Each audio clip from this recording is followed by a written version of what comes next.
ആഷിഖ് അബുവിനും റിമ കല്ലിങ്കലിനും എതിരെയുള്ള യുവഗായികയുടെ ആരോപണത്തെ പിന്തുണച്ച് ബി.ജെ.പി. സംസ്ഥാന അധ്യക്ഷൻ കെ സുരേന്ദ്രന്റെ ഫേസ്ബുക്ക് പോസ്റ്റ് വൈറലാകുന്നു.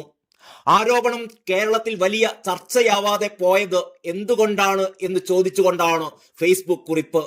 ആരോപണം ലാഘവത്തോടെ കാണുന്നുവെന്നും സുരേന്ദ്രൻ വിമർശിക്കുന്നു. പ്രതിപക്ഷവും ആരോപണം ഗൗരവമായി എടുക്കുന്നില്ല. ആഷിഖ് അബുവും റിമ കല്ലിങ്കലും ചേർന്ന് കൊച്ചിയിൽ മയക്കുമരുന്ന് പാർട്ടി നടത്താറുണ്ട് എന്നും ഈ പാർട്ടിക്കിടയിൽ നിരവധി പെൺകുട്ടികളെ ലൈംഗിക ചൂഷണം ചെയ്തിട്ടുണ്ടെന്നുമുള്ള ഗൗരവതരമായ ആരോപണമാണ് യുവഗായിക ഉന്നയിച്ചിരുന്നത്.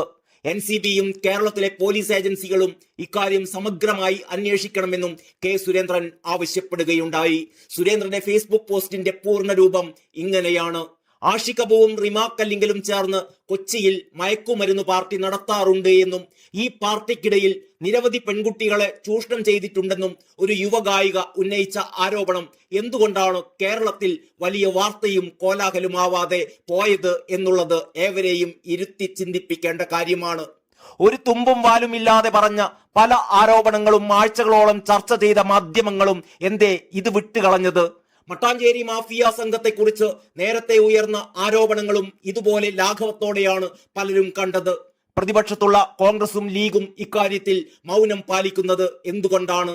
എല്ലാ കാര്യത്തിലും കാടടച്ചു വെടിവെക്കുന്ന പ്രതിപക്ഷ നേതാവിന്റെ സ്വന്തം നാട്ടിൽ ഉയർന്ന ഈ ആരോപണം എന്തുകൊണ്ടായിരിക്കും അദ്ദേഹവും തമസ്കരിച്ചത് എന്നറിയാൻ കേരളം ആഗ്രഹിക്കുന്നു. NCBയും കേരളത്തിലെ പോലീസ് ഏജൻസികളും ഇക്കാര്യം സമഗ്രമായി അന്വേഷിക്കണം. അമാന്തം തുടർന്നാൽ നിയമ നടപടികൾ തുടങ്ങുമെന്ന് അധികൃതരെ ഓർമ്മിപ്പിക്കുകയാണ്. ഇത്രയുമാണ് ആ ഫേസ്ബുക്ക് പോസ്റ്റ്. നടി റിമ കല്ലിങ്കലിനെതിരെ ഗുരുതര ആരോപണമായിരുന്നു ഗായിക സുചിത്ര ഉന്നയിച്ചിരുന്നത്. കൊച്ചിയിലെ നടിയുടെ വീട്ടിൽ ലഹരി പാർട്ടികൾ സംഘടിപ്പിക്കാറുണ്ട് എന്നും അത്തരം പാർട്ടികളിൽ പെൺകുട്ടികളും യുവാക്കളും ഉൾപ്പെടെ പങ്കെടുക്കാറുണ്ടെന്നുമായിരുന്നു ആരോപണം.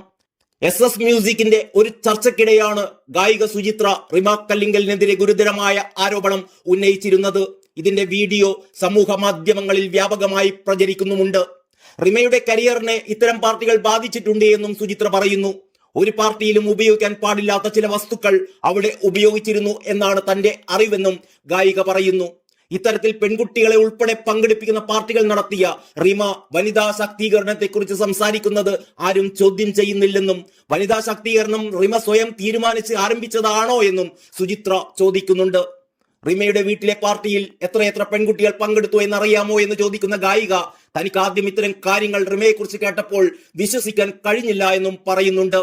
റിമയുടെ വീട്ടിലെ പാർട്ടിയിൽ പങ്കെടുത്ത ചില മലയാളം ഗായകർ അവിടെ നടക്കുന്ന കാര്യങ്ങൾ വളരെ അലോസരപ്പെടുത്തുന്നതാണ് എന്ന് തന്നോട് തുറന്നു സമ്മതിച്ചിട്ടുണ്ടെന്നും സുചിത്ര പറയുന്നു. ഈ വീഡിയോ പുറത്തു വന്നതിന് പിന്നാലെ ശക്തമായ ഭാഷയിലാണ് റിമ കല്ലിങ്കലിനെതിരെ കമന്റുകളിൽ പ്രതിഷേധമുയരുന്നത്.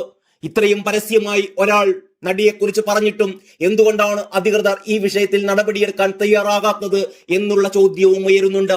മലയാള സിനിമയിലെ ലഹരി ഉപയോഗത്തെക്കുറിച്ചും ഹേമ കമ്മിറ്റി റിപ്പോർട്ടിൽ വ്യക്തമാക്കിയിരുന്നു. എന്നാൽ റിമ കല്ലിങ്കൽ ഇത്തരം പാർട്ടികൾ നടത്തി എന്ന തരത്തിൽ ആരോപണങ്ങളോ പരാതികളോ ഇതുവരെയും പോലീസിനോ അന്വേഷണ സംഘത്തിനോ ലഭിച്ചിട്ടില്ല എന്നാണ് അറിയുന്നത്. News desk Kalakaumudi.